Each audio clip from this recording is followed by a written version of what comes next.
Hi, my name is Jayreid. I'm a psychotherapist in San Francisco, California, and today I'd like to discuss the role of the enabler parent in the narcissistically abusive family. So to give a quick overview of a useful way to think about the different roles inhabited in a narcissistically abusive family, a prior video covered this in a lot more depth, but I just will quickly summarize here. Typically, there's a narcissistic parent, and he or she tends to hold most of the power and authority in the home. The enabler parent is a parent who, by contrast, is usually much meeker, even subservient to that narcissistic parent.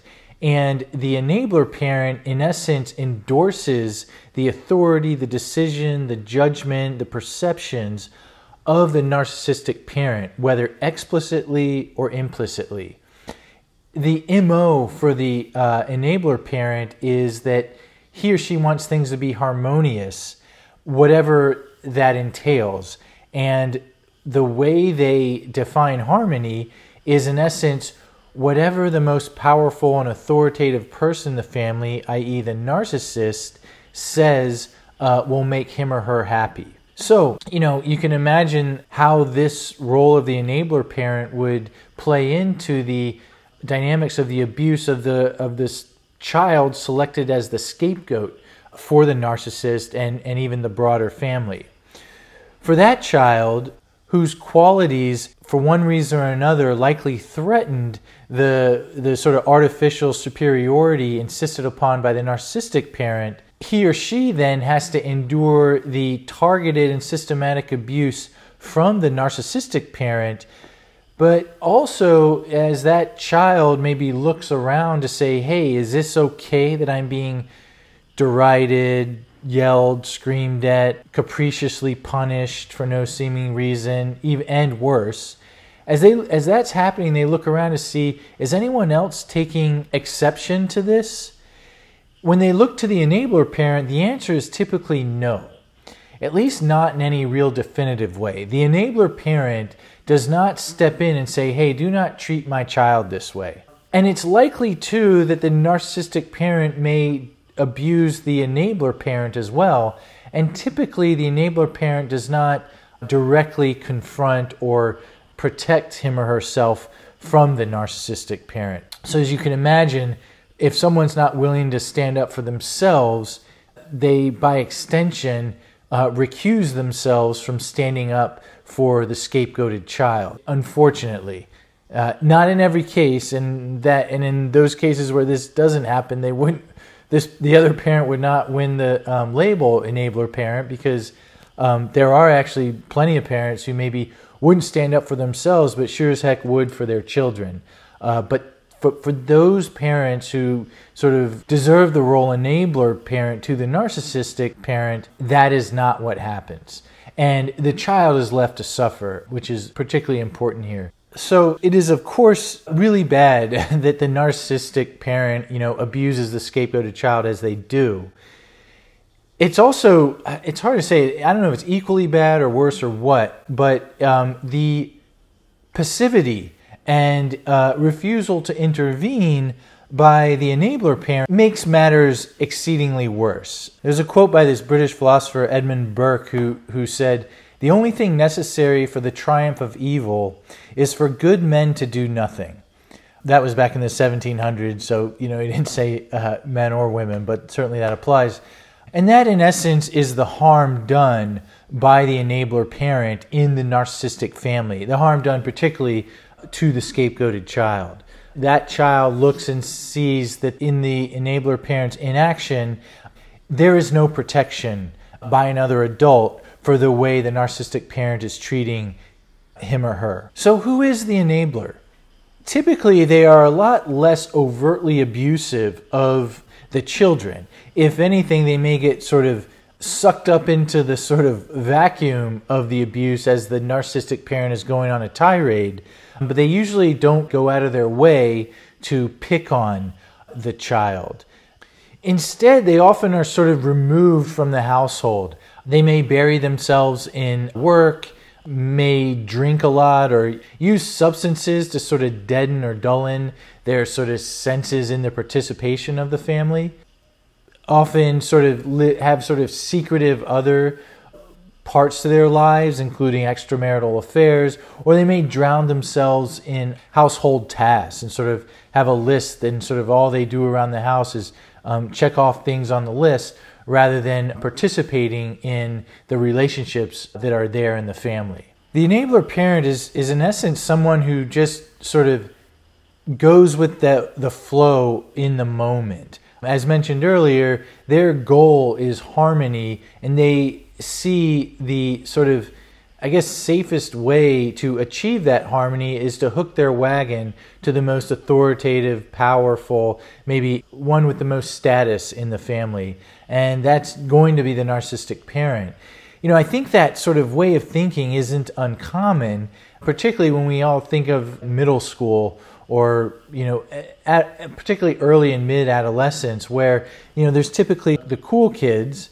And a lot of times the cool kids in school say what is right, or the right thing to do, the right thing to wear. And, you know, sometimes the cool kids can think that bullying another student is cool or right.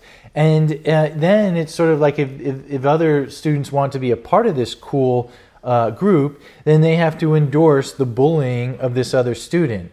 You know, usually we kind of grow out of that as we're kind of learning our identities and develop this sort of integrity and strength of character to know, like, hey, it's wrong to, you know, beat up on somebody just because it affords me greater status in the world, but not all the time. And, you know, we see this, I think, very similar dynamic in the narcissistic family, where the enabler parent gangs up on the scapegoated child with the narcissistic parent. And I think there's sort of that cool kid's psychology to an extent that is motivating for the enabler parent.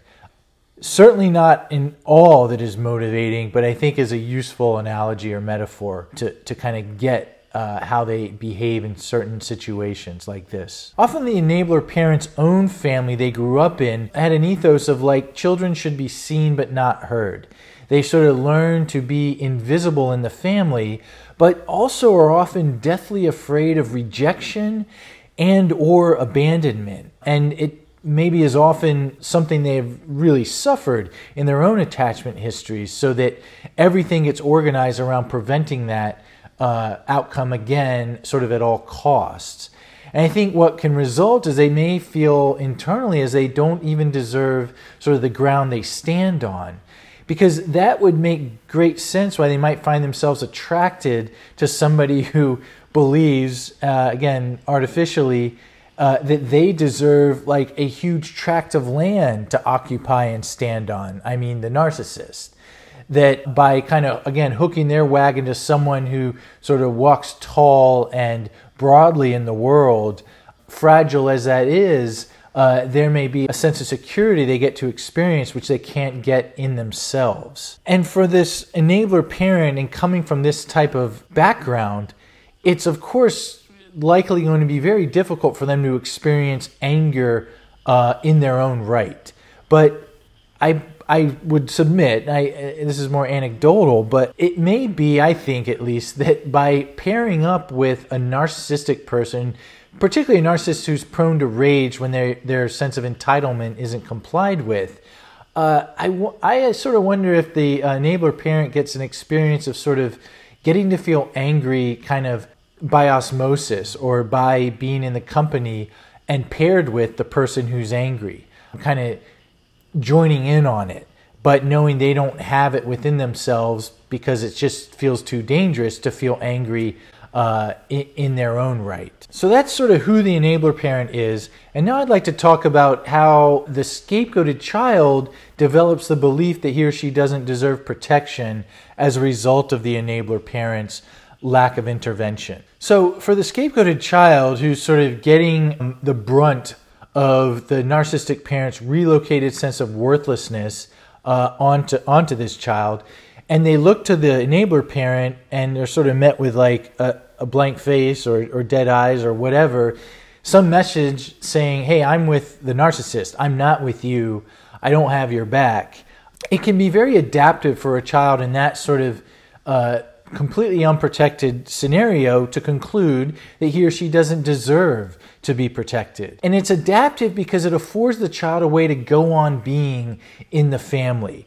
It prevents a child from crying out further, because doing so would likely only intensify the attack and then the subsequent invalidation that any attack is happening. You know, there's this old axiom that humans, we all want good relationships, and if that's not available, we'll take a bad relationship. And at all costs, we'll do anything to not have no relationship. Double negative there. But the point is that even a bad relationship is preferential to no relationship, especially for a child where they need, quite literally, their parents to survive. So adopting the belief that one doesn't deserve to be protected, and that's exactly how the enabler and narcissistic parent are acting towards the parent, affords a bad relationship with them to keep on going, which is actually adaptive and helpful for survival at that time in their lives. Okay, and now I'd like to, again, turn towards and focus on recovery from growing up in a family with a narcissistic parent and an enabler parent. In a nutshell, I think the biggest part of recovery from this is to deliberately and willfully act protectively towards yourself. And I will say this, and I've said it a lot, and I'll say it again. One very tactical way to do this is to turn towards your breath. Just noticing your inhales, noticing your exhales, and doing that for a few minutes, 3 or more times a day. That in process communicates as sort of, I think, an act of protection towards oneself. It says, hey, I'm worth stopping what I'm doing and paying attention to myself, even if it doesn't sort of result in some other benefit for someone else. And also, too, if one is engaged in sort of an inner narrative that is inducing some suffering, interrupting that to focus on the breath sends a similar message. It's, in essence, protecting oneself from a degree of inner torment by going to the breath and interrupting that thought stream. And second, I think, is working to identify, then avoid relationships and friendships where one's interests, happiness, and confidence go unprotected. I think at times, if someone has suffered narcissistic abuse, the threshold for what constitutes mistreatment can feel very high. And part of, I think, recovery is calibrating that threshold to get a lot lower. And I think one of the things that often comes up that might sort of be seen as not that big a deal, but in fact can be because it leaves one feeling unprotected, is sort of when you find that in a friendship or a relationship, your confidence, what you tell someone, and what you believe is going to be held with some reverence and respect and discretion. When that doesn't happen, when you gain the sense that someone is sort of talking about the information you share with them to others, and not sort of, in essence, holding you in esteem when you're not around, I think that often is something that can get under the fence initially, coming out of a narcissistically abusive past, but it can be a good marker to kind of identify, okay, this seems to be happening. Is there a way I can move to folks where I know that's not a concern? They very much protect our friendship or relationship even when not in my presence. Well, thank you for watching this week's video, and thank you for your continued support and engagement with this channel. I look forward to posting again next week, again Sundays at 9 a.m. Pacific time. Take care.